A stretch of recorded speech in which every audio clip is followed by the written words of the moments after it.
to shift the circle over here so there's more room, and let's get it closed. All right, are we missing anyone? Yeah. All right, we are. Who are we missing? I got small. Safety first. When you hear the binging, everyone panically ran to the bathroom. It's like the Pavlov effect.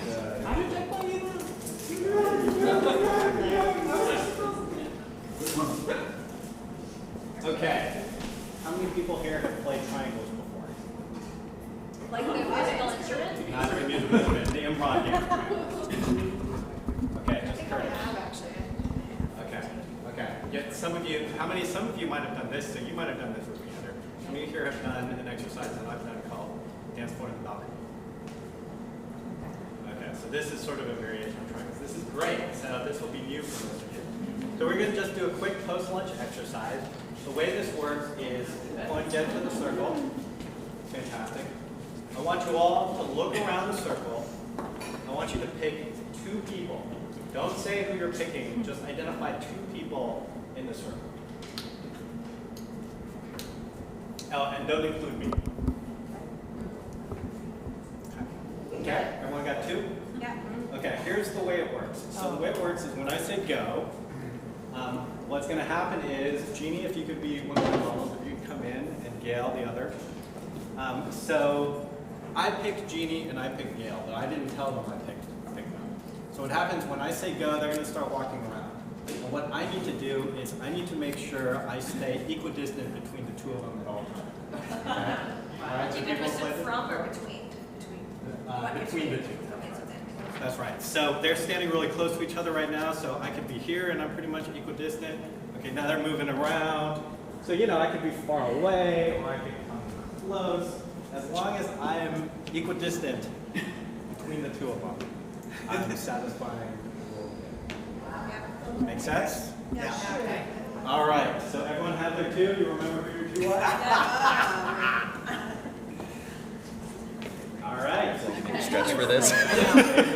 Go.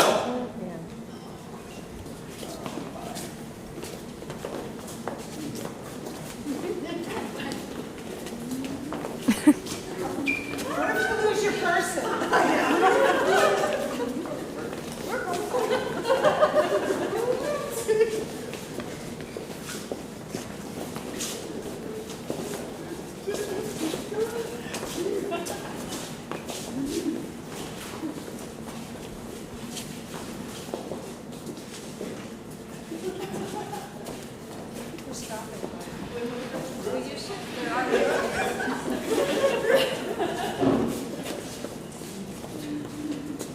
Okay, freeze everyone. Very nice. Let's get back to the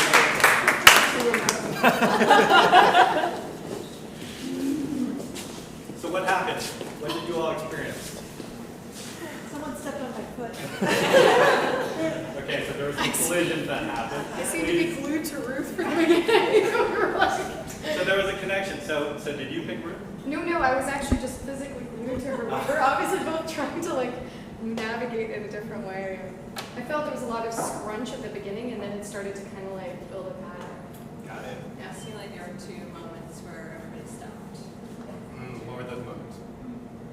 I don't know, everything converged at one point, and then things started moving, and then everything converged. Great. What else? I lost my person. Meaning, A second. but you recovered. Pardon? You recovered. Yeah, but for a minute I had no idea who she was. Intense focus. Intense. Say more about that. So I wasn't able to like pay attention to really anyone in the group, right? Outside of not hurting people. But even that might have needed to happen because I was unfocused. I didn't step on you, but let's be real. And so I was just really focused on like my 2 people, even though there was all this action around, right? Yeah. Did anyone not have that experience? I saw a lot of nodding when Jody said that. Not have a. Not have that intensely focused experience the whole time. What was your experience like? I was just drifting. You were just drifting? Yeah. Were you staying between your 2 people? I was. Was that intentional on your part? Yeah. And what did that feel like? Felt Okay, so that's a Yeah. quite, you didn't run over anyone. No. Yeah, I felt like I was part of a large organism that was flowing, easily flowing amongst each other. I could just flow as long as I had sort of this peripheral vision of seeing where, but didn't feel like an intense focus. Okay, so it's more of a similar experience with yours. Good. I think so, like Joe's been. We can look at Joe's system map in the Cancer Creek comment later to understand what Jeannie. That would require intense focus. Holly? I was on the outside and I felt like I could sort of follow my people and everybody else really well. But I also wanted to see what it felt like to go in the middle, and that felt a lot more chaotic. Okay, so you experienced both things and you did it intentionally. So you start in the back and you were kind of getting a sense of the whole, and then you just dived in just to kind of experience what it felt. I wondered if stasis was the goal. Yeah. And That's then I an thought, interesting and then I question. thought, I also thought, it's so interesting how the minute somebody moved, the entire thing started moving again. So that kind of felt, I just kept relating it back to networks, thinking, often we think of networks of trying to like find each other and then form the relationships, but of course they're always Shifting. Okay, well that is an interesting segue. Let's actually play the game again. But you mentioned having a goal. Let's actually add an explicit goal and see what happens. So Jessica, you're going to be our goal. So She's pretty much my goal. you're gonna so what we're going to do is you're standing right here right now. Our goal is basically going to be, well actually, before I say what the goal is, I want you all to pick two people here. It doesn't have to be the same two people. So go look around and pick two people.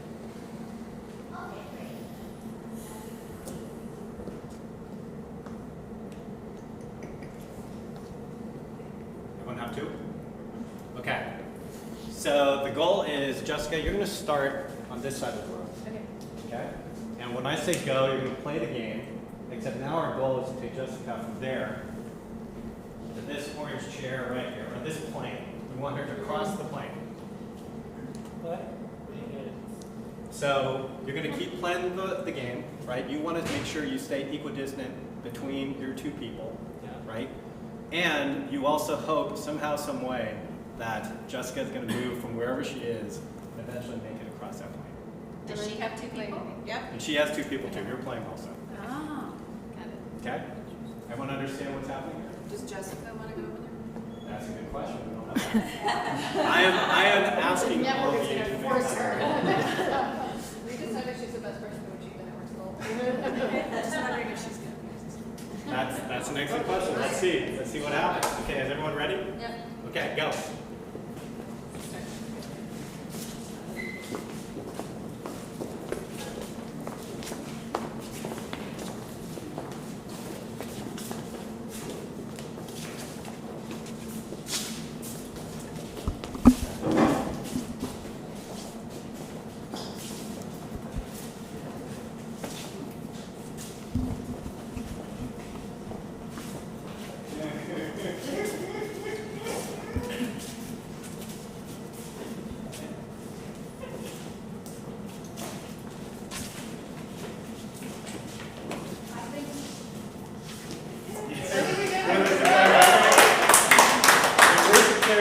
We know we're gonna die. Look at our feedback loop. She's our metric. She's our easy She's our metric. negative, but everyone has to get back in the circle. Way to be a force field. I saw the campaigner. So what happened this time? Excellent response. Who the hell knows? It revealed what I have as an incredible flaw. I'm a terrible multitasker. I actually wasn't able to concentrate on Jessica and my people, and I had to make a choice. Very nice. And so what was your choice? I stayed with my people. So you weren't even paying attention to the goal. Yes, You I were would look just- up occasionally. Yeah, I think the same. I didn't pay attention. Okay. I love it. I've done the first round, never done the second round. I love having the goal. So the first round, I would just focus on the two, but this time I have this exact focus. So if she's not moving, even though I maintain my distance, I will try to move different way to see if it causes the situation. I was experimenting. Yeah, so I also thought I had probably way more power than I actually did in moving Jessica where she was. So Right. I would try things, and because I thought, oh, I'm trying things, and Jessica's moving, therefore I have a causal relationship. I might have been totally unnecessary, but I felt part of the team. What were your two people? My two people were Renee and Jovita. You have a causal There's- relationship. there's- I think Zagay was one of your people. Can I reveal who my people Yeah. were? Yeah. Teo was one of my people, and Vanessa, you were my other person. Oh my God. So So I You in relation to ours. thought I had power too. I thought I had power for a little bit because I had the same two people, and then I started like doing things like I'm moving. I was moving you. I thought earlier, like nope. But that's interesting because I saw Jessica move when I moved. That's because you were moving. Oh, that's so Yeah. cool. Yeah. I think one thing about when you play with a goal is that it tends to slow people down because for a variety of reasons, they're experimenting. So there wasn't as much of that like frenzied clustering and pumping that there was in foot stepping on. It seemed like people were being a little more deliberate, like, so then I do this and then what happens? And then I do this and then what happens? Like whether you think you're important or not, it tends to slow the process down. I got the sense too that the first round people used the mental shortcut of stay equal distance between my two people, and the second round people did a lot more of the hey, I'm gonna fly to the corner of the room and use like this type of triangulating versus just like hey, this is gonna be the easiest way to do this. Yeah. Well, I was thinking to go to that end to pull everybody down. Yeah. I was wondering if there was any bias in Jessica's work because she knew where she needed to get. What were you trying to do? You know, Jessica? where you knew you had to get here. Right. And if we knew where we wanted to get you, you didn't. Yeah. Oh, geez. Yeah. Interesting. Just say that. Actually, we could try that because we can pick Yeah, somebody, get them out of the room, tell everybody where we want to get them, and then see if it changes. Okay, what's the hypothesis? What will happen if anyone have a hypothesis? It'll be harder to achieve the goal if the person trying to achieve it You think it'll be harder? Yeah. Yeah? Okay. Yeah. Okay, any other hypotheses? I don't. I think it'll be very easy as long as we all have a plan. Because if we all chose to go over there, and that person wanted to be between us or equidistant from us, they'd probably go over there too. If we all lined up in a straight line and they knew the goal was to be over there, they could go over there and be equidistant. All So right. either way, All right, if so we just Scott have have a the plan as a strategy. group. Scott have the strategy that he Okay. Jessica, do you mind if you're the guinea pig again? Okay. Wait, well, first. Yes. Oh, Oh, yeah. I have a suggestion. I think you should choose your two people before. Yeah, choose your two people first. Excellent, thank you. Okay, so everyone choose two people. Okay. We're gonna, so Dana and I and Tessa are not focused. So I'm chosen. Okay. Do we need to not choose Jessica? I don't think it matters. We just need to choose what the All right. goal is. So anyone want to propose a goal? Same thing. Get her to stand there on the X.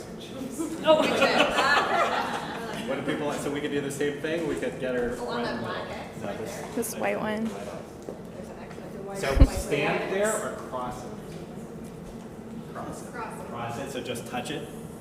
So wherever she started, she needs to cross the X. Step on Stay it. there. Step on it, step on it. Like home base, like It's a home base. There's the tag is. But stay there, right? No, No, just cross it. just Just touch it. touch it. She has to Touch touch it it. once and then Bonus go points if we get her to stay. Everybody freeze when she gets the X. She doesn't try. She does the pirouette. Like the goal? Okay. Can we yell something if she hits the spot? Oh, yeah. Opa or something? Yeah. Sure, why not? No, I'm serious. Yeah, totally. Yeah, I Like want to she's know. there. Yeah, But he didn't say we couldn't communicate. right. She gets the spot. We say, We can always talk to each other. we say collaborative. Collaborative it is. Okay, everyone remember your two people? Yeah. No. Are you ours fine? Yeah, that's good. Go.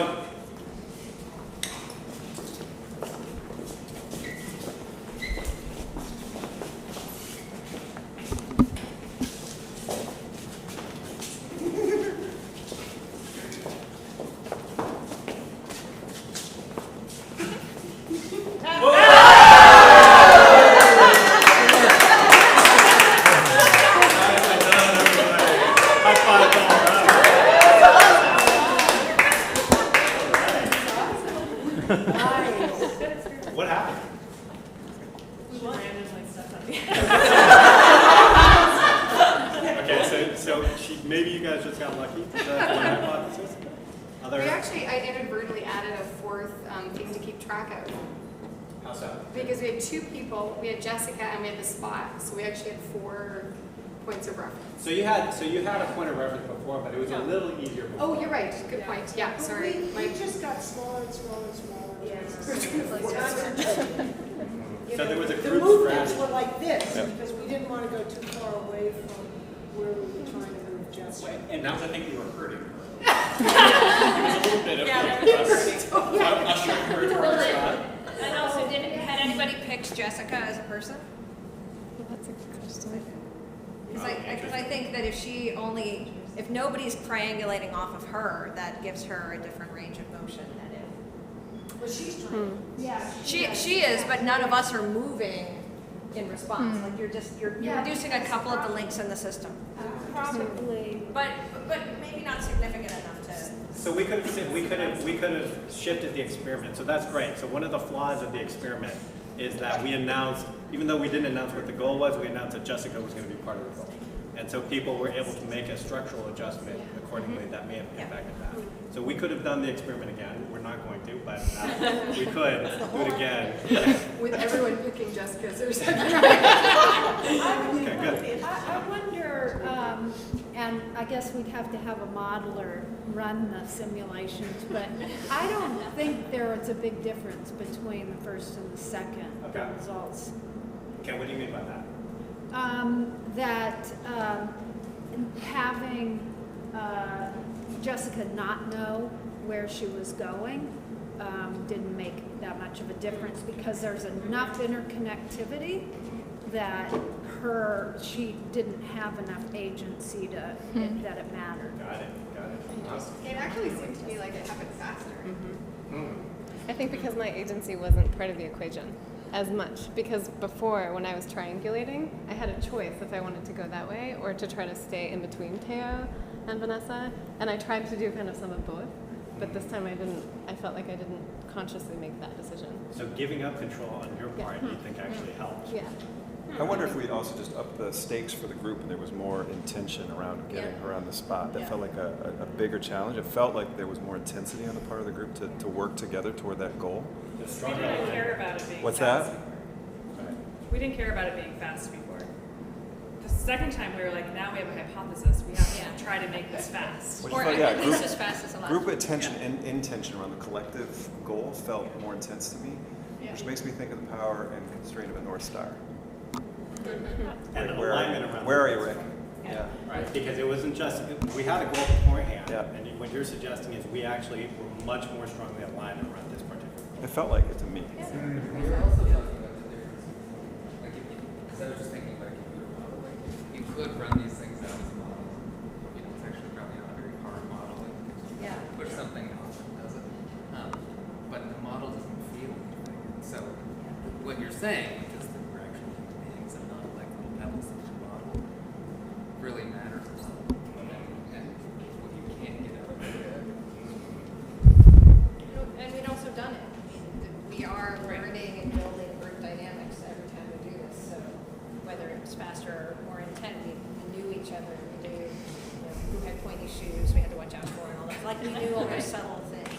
So doing it over and over allowed us to actually adapt to what was Well, and I was thinking developmentally as well. Like you were the one person who had done it before, and so so in my mind, you said you were like much more flowy the first time, right? And so then I was like, oh, I can be more flowy the second time. And to Rick's point about it being hard to multitask, right? The second time it's a little easier to multitask, and like developmentally, I was more easeful and was able to be more strategic each time that we did it. It felt like.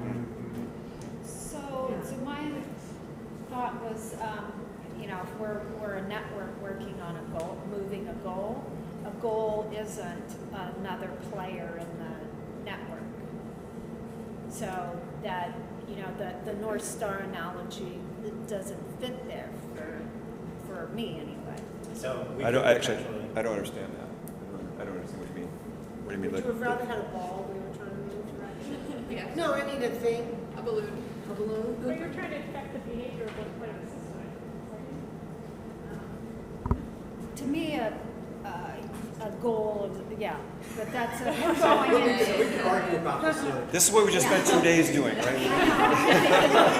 But no, this is to it. So there's an incredible amount of depth in just this simple exercise. And in terms of, so one of the things that we as a community talk about is the value of experimentation, right? Experiment. What does that actually mean? What does it mean to construct an experiment that's actually useful, that's actually valid, that actually you're going to learn something from? And every time you craft an experiment, just by definition, an experiment means you're leaving something out. Right? It's not real. So you're creating some sort of model and you're running it, but the model is incomplete. Right? So every experiment at some level is going to have varying levels of validity. Right? So it's a really important thing to explore as we think about experiments in our own work and as we're constructing things. You know, just trying things, learning from it, adapting, trying, learning, adapting. I think that's one of the sort of the takeaways that I'm getting from what you're saying.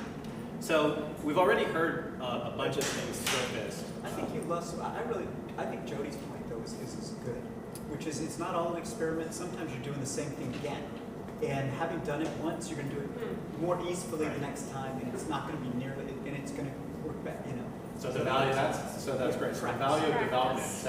So maybe that experimental mindset actually can work against you in that sometimes you do something and it doesn't work well, but it's just you got to keep doing it until you develop a better capacity. Yeah. Right. So a lot of this is already surfaced, but is anyone taking any takeaways from this experiment in terms of their own work with other networks or systems? My takeaway was that we had a lot of stories we constructed, and I wanted to know what the data was around time and if it was perception or reality. The data around time. Well, I was really intrigued by how many stories and metaphors about networks we came up with and I was like, I don't know actually. My perception of time was so in the experiment. I don't know if the second one was faster or slower. I don't know if it. There was something. If there was someone who was actually. That was just. That's a really interesting question. So we all posed a narrative on what happened because that's what we wanted to take away from the experiment. So right. I'm not a huge data junkie. I'm actually a sort of like, let's not get too hung up on the data. But it was interesting to me just listening to her. Great. It's a question about the validity of the results and the fact that it was not measured, but it was perceived. Right. Yeah. And there's a lot of subjective perception in this work too. Absolutely. Good point. Any other takeaways? Another takeaway for me is that, there's some people in this group that have access to modeling resources. Isn't that interesting? Interesting.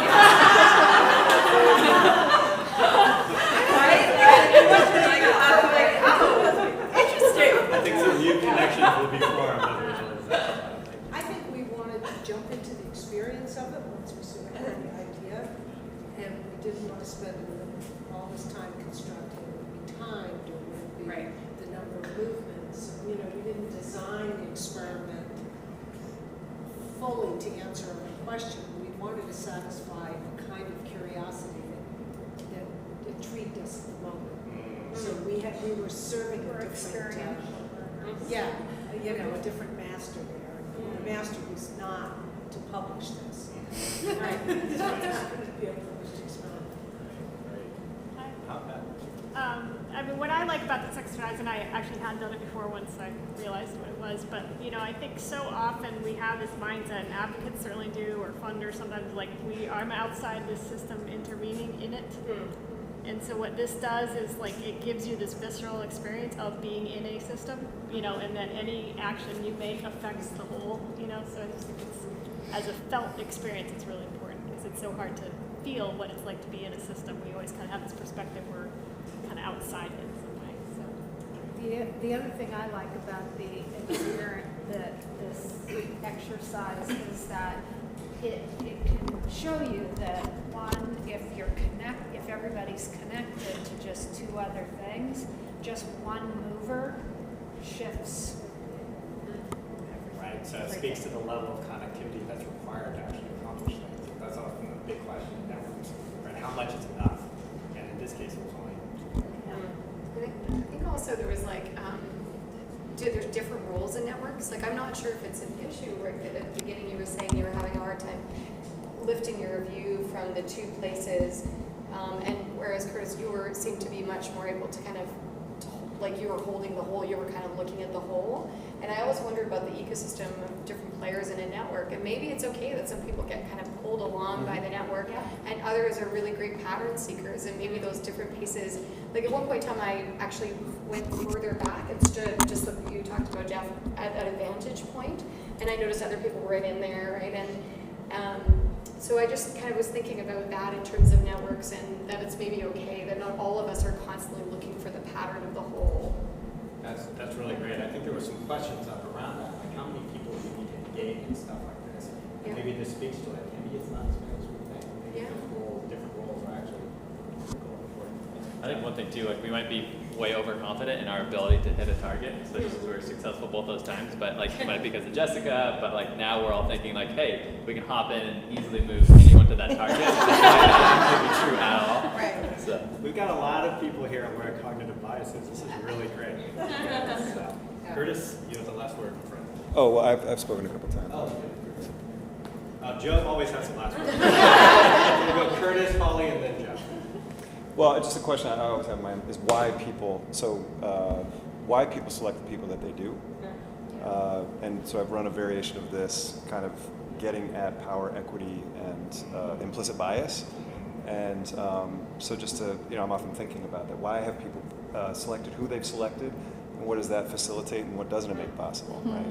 Because sometimes we think about these networks as being these sort of, I don't know, just mass things, and yet it's the dynamics and choices within, I think, that are really interesting. We really could do this. Yeah, it's great.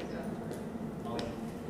Yeah, I was realizing part of when I was standing on the outside looking in, that is so much my role as a fundor all the time, is feeling like I'm on the outside looking at the system and actually going into it and seeing what it felt like was part of what was valuable about the experience for me. But I think the other piece to it is, as a funder, you're often funding groups. A lot of my colleagues, our culture is to think in this very linear way. You fund them to move the ball down the road, and it's a straight line. And if you're the ball that we're trying to move down the road, it's like a total hot mess to get you to the end if you're looking at the actual process. But that's what it really looks like. And so it's really great to experience like the chaos of what it looked like to get you from one place to the other. There's a lot of people trying to do something. Yeah.